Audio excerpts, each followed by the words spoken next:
تو جی ہمارے chief of army staff general Asim Munir صاحب نے کہا ہے کہ جناب پاکستان کو میں خود ایشین ٹائیگر بناؤں گا۔ وہ کہتے ہیں ساری سیاسی پارٹیوں کو میں نے چیک کر لیا ہے، عمران خان کو چیک کر لیا،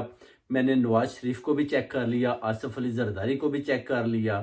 شہباز شریف بھی دیکھ لیا، سب نے کسی میں وہ کہتے ہیں مجھے ایبیلٹی دکھائی نہیں دیتی کہ یہ پاکستان کو ایشین ٹائیگر بنا لیں۔ وہ کہتے ہیں ابھی ایکسٹینشن ہوگی، ایکسٹینشن کے بعد جو ہے نا ایشین ٹائیگر خود بناؤں گا۔ یہ انہوں نے ایک پیغام کسی کے تھرو دیا ہے کہ جناب تاکہ اوورسیز کمیونٹی پاکستان اور دوسری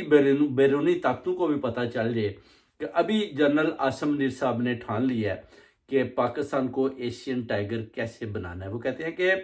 آج سے آپ دیکھ لیں 70 سال ہو گئے ہیں، پاکستان جہاں تھا ادھر کا ادھر ہی کھڑا ہے۔ دوسرے سارے ممالک وہ کہتے ہیں جرمن کو دیکھیں، وہ تباہ و برباد ہوا، اس کے بعد جرمن ابھی دیکھیں کدھر چلا گیا، چائنا کو